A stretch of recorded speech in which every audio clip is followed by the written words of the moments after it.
Positioning, The Battle for Your Mind, by Ries, Jack Trout. Introduction. Let me tell you a story about a company that was losing money for 13 straight years. 13 years. Imagine that. A whole decade, plus some, of being in the red. This company was in the car rental business, and they were stuck in second place. Always looking up at the giant, the undisputed king of the industry, Hertz. For years, they tried to fight Hertz head-on. They tried to say they were better, that their cars were newer, their service was friendlier. But nobody was listening. It was like shouting into a hurricane. Hertz was number one. Period. Everyone knew it. It was a fact of life, like the sun rising in the east. Then, one day, they tried something completely different. Something so simple, so honest, it was almost foolish. They created an advertising campaign with a new slogan. It didn't say, "We're the best." It didn't say, "We're better than Hertz." It said, "Avis is only no. 2 in rent-a-cars. So why go with us? We try harder." Think about that for a moment. They admitted they were number 2. They embraced it. They leaned into their own weakness. And a funny thing happened. The world started paying attention. For the first time, people saw Avis not just as a smaller version of Hertz, but as the scrappy underdog who had something to prove. After 13 years of losing money, Avis became profitable in the very first year of that campaign. The next year, their profits doubled. The year after that, they nearly doubled again. This wasn't just a clever ad. It was a complete shift in thinking. It was a masterclass in a concept that would go on to change the world of marketing, business, and even politics forever. That concept is called positioning. The story of Avis is just one of the profound lessons from a book that has become a legend in its own right, Positioning, The Battle for Your Mind by Ries and Jack Trout. This isn't just a marketing book, it's a guide to being seen and heard in a world that is screaming for your attention. First published as a series of articles in the 1970s, it has sold over 500,000 copies and has been the secret weapon for some of the most successful brands and leaders on the planet. The authors, Ries and Jack Trout, were more than just advertisers. They were like psychologists of the marketplace. They understood a fundamental truth that most people miss. The real battle isn't fought on store shelves or in television commercials. The real battle is fought in a space just 6 inches wide. Inside the human mind. Today, we're going to journey into that battleground.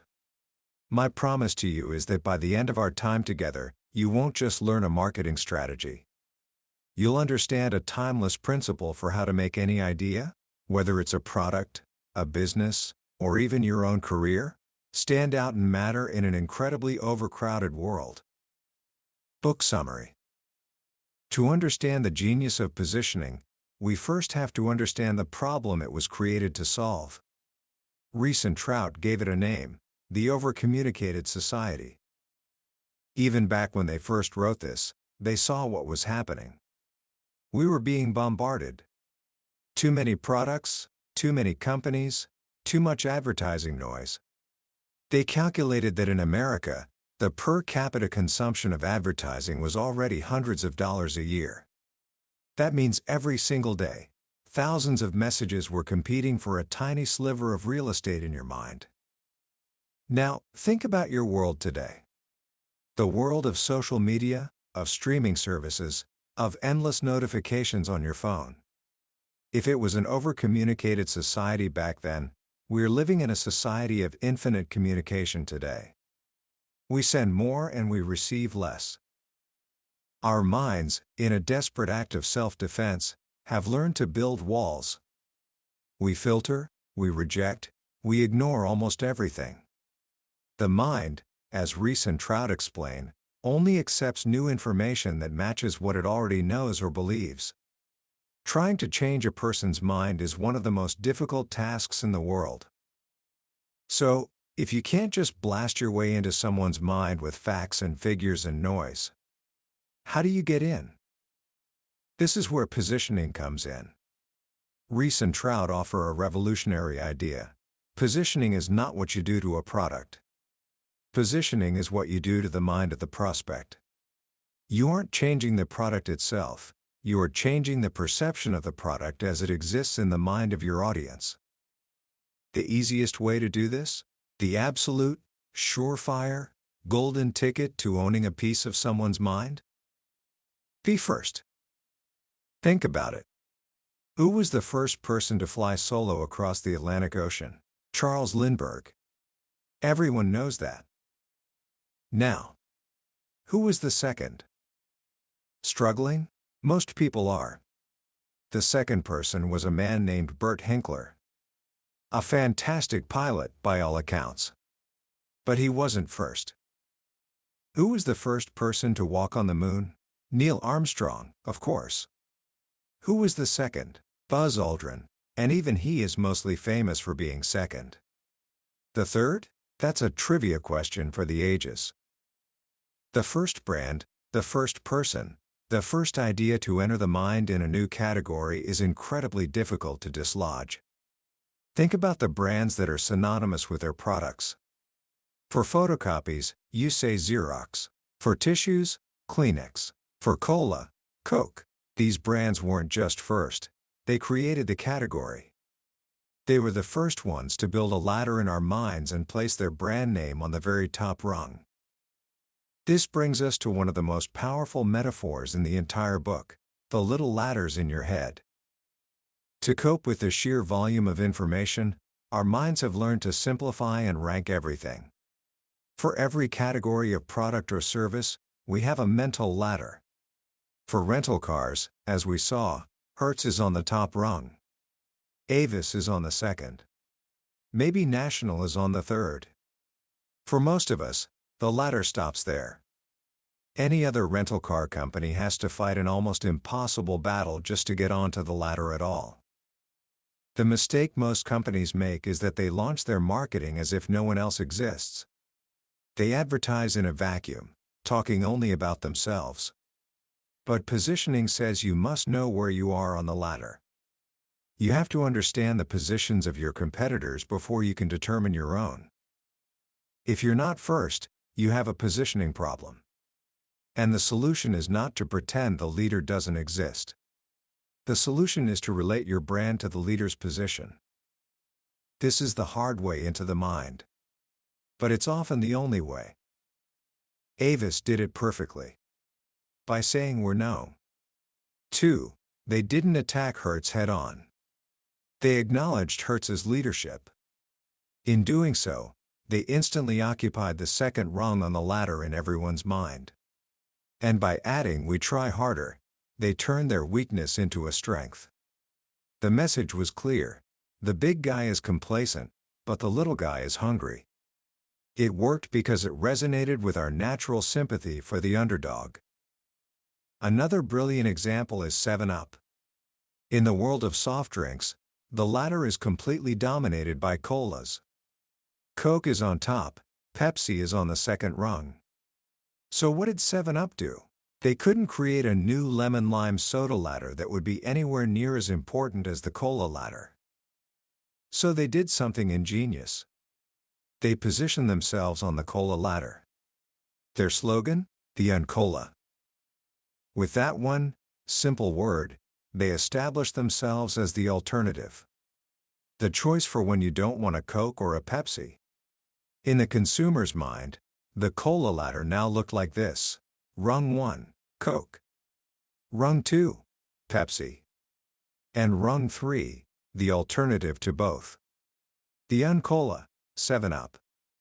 They created a position for themselves right in the heart of their competitors' territory. But what happens when there isn't even an obvious gnome? 2 inches or Uncola position to take? What if the ladder is full, and the top rungs are occupied by giants? This is where positioning gets even more surgical. You have to reposition the competition.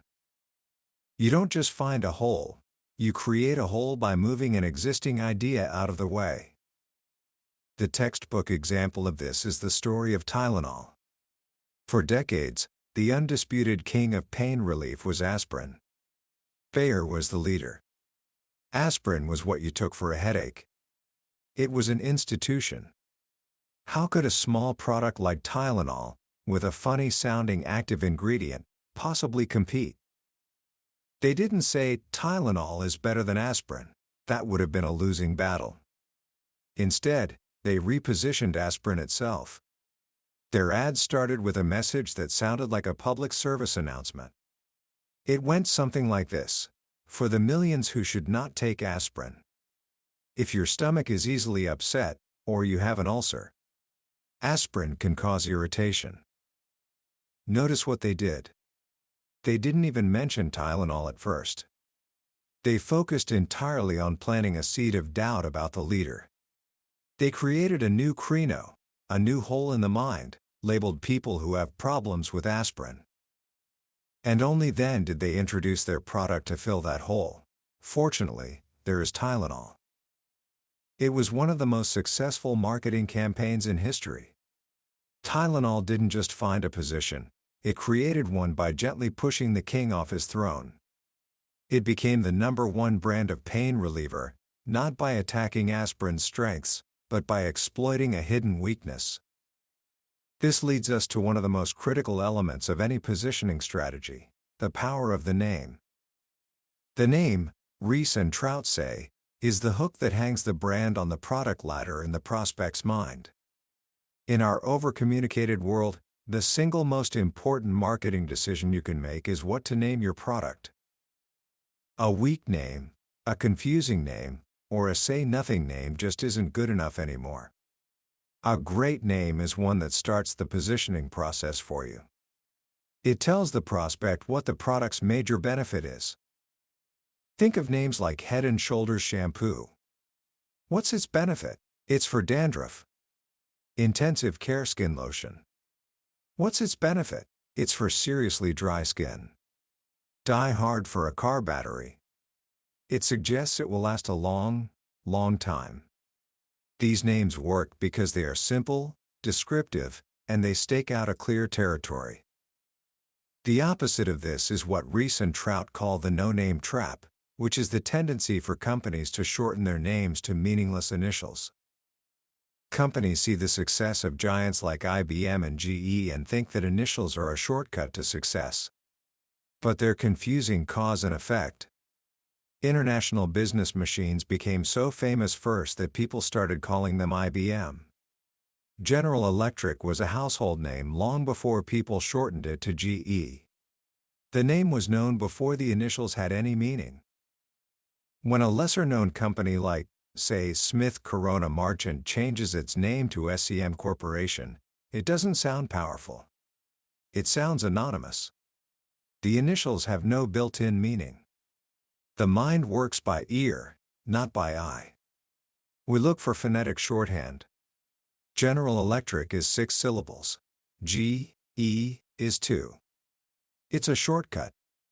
But Western Union and its initials WU are both 4 syllables long. WUU. There's no advantage, so people just say Western Union. The authors tell a powerful story about Eastern Airlines. For years, it was one of the biggest airlines in the country, but it always struggled with its public perception. Why? The name. Eastern sounds like a regional airline, not a national or international giant like American or United. When a passenger had a bad flight on American, they might think, oh, just a bad day. But when they had a bad flight on Eastern, their mind confirmed what the name already suggested: it's that regional airline again. The name locked them into a position they couldn't escape, no matter how much money they spent on advertising. Just as a good name is crucial, so is sticking to one powerful idea per name. This brings us to another one of the book's cardinal sins: the line extension trap. Line extension is the practice of taking an established, successful brand name and slapping it on a new product. On the surface, it seems to make perfect sense. It's what the authors call inside-out thinking. The logic goes like this: we have a famous brand name. People trust it. So if we put that name on a new product, we'll get a free ride on all the advertising and goodwill we've already built up. It sounds logical. But it's a trap. Ries and Trout explain this with what they call the teeter-totter principle. A name can't stand for two different things in the mind. When one idea goes up, the other goes down. Think of Heinz. For a long time, Heinz meant pickles. They owned the pickle position. Then, the company put all its marketing muscle behind Heinz ketchup. And they were wildly successful. Today, Heinz is the #1 brand of ketchup. But what happened to pickles? Heinz lost its leadership position to Vlasic. You can't be famous for two things. Or consider Xerox. Xerox means copier. The name is a fortress. It represents a position of enormous, long-term value. But then Xerox decided it wanted to get into the computer business. They even ran ads with the headline, "This Xerox machine can't make a copy." They were trying to tell the world that Xerox meant more than just copiers. But in doing so, they were diluting the very meaning of their name. In the mind of the prospect, a Xerox machine that can't make a copy is a Xerox machine that's broken. After spending and losing hundreds of millions of dollars, Xerox folded its computer operations. The more you stretch a name, the weaker it becomes. When a brand name becomes so strong that it becomes a substitute for the generic word, like Bayer for aspirin, or Kleenex for tissue, that is the most powerful position of all.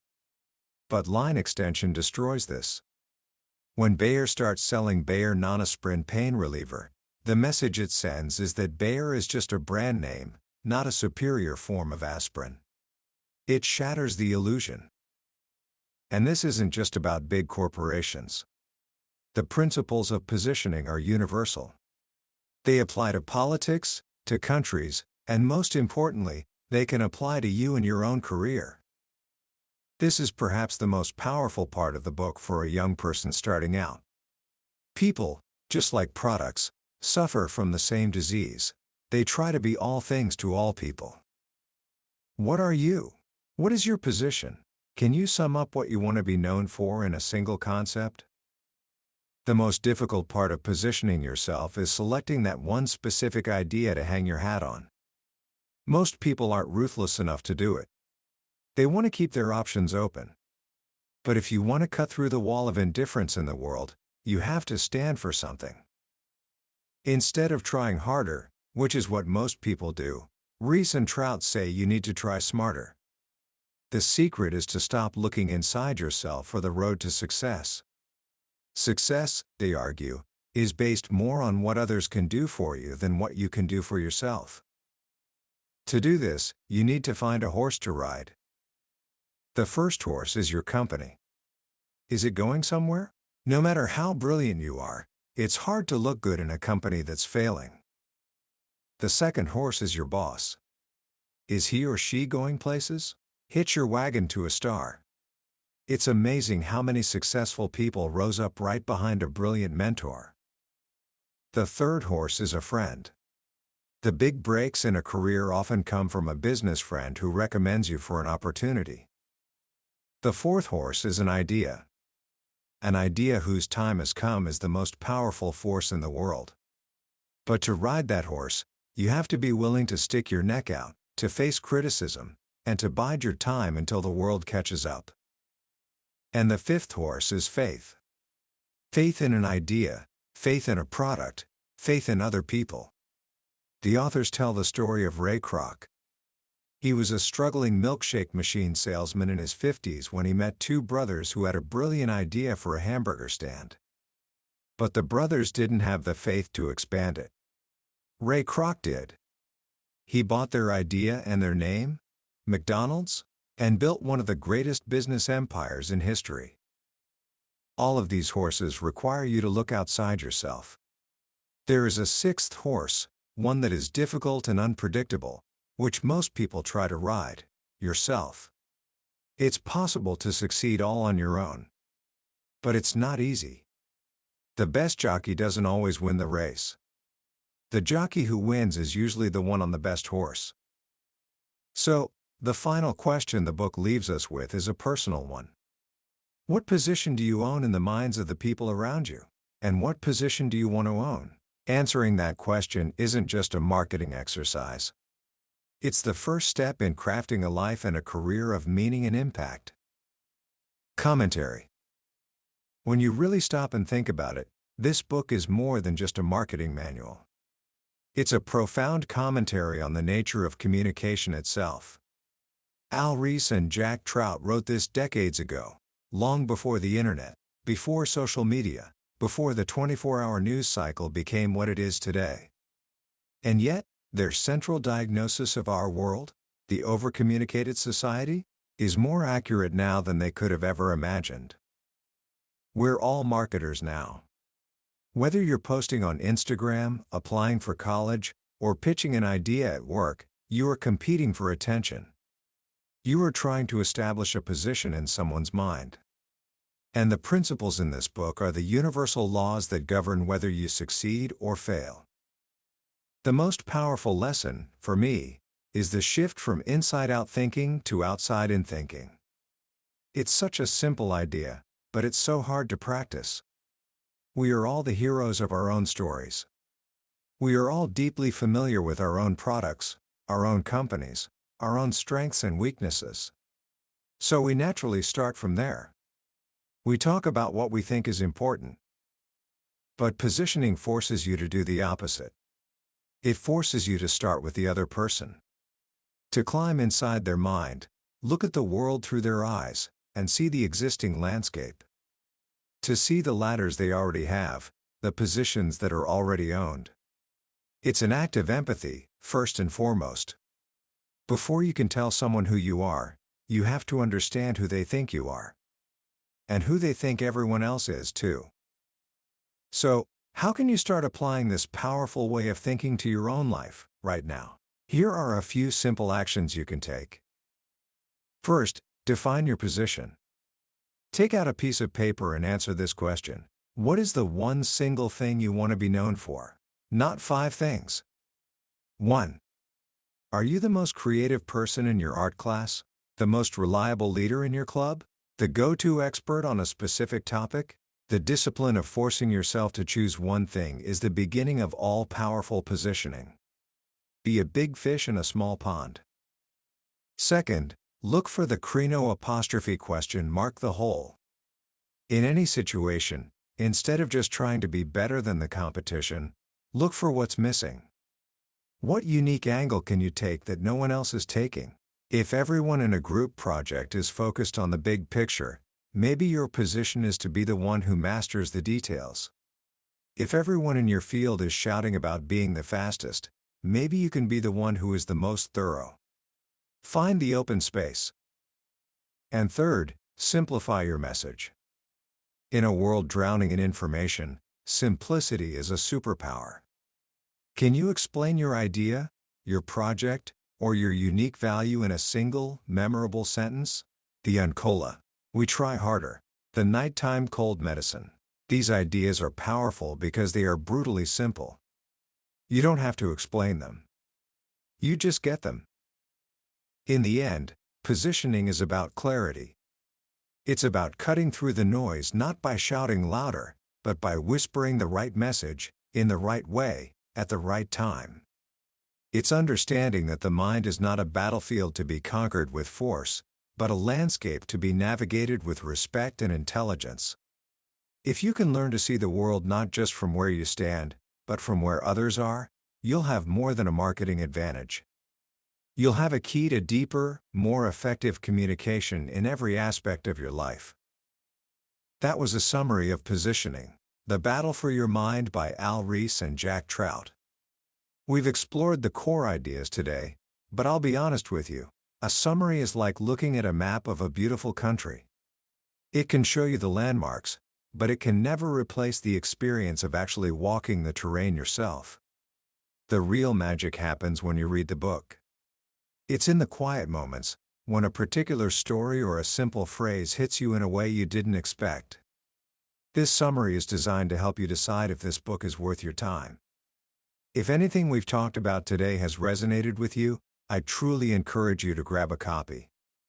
Reading it isn't just learning, it's an experience that can genuinely change the way you see yourself and the world around you. You can find a link to the book in the description below. Also, if you found this journey valuable, please take a moment to hit that subscribe button. We explore a life-changing book like this every week, and by subscribing, you ensure you won't miss our next adventure into another corner of the billionaire's bookshelf. Your support helps us keep growing together. Thank you for listening.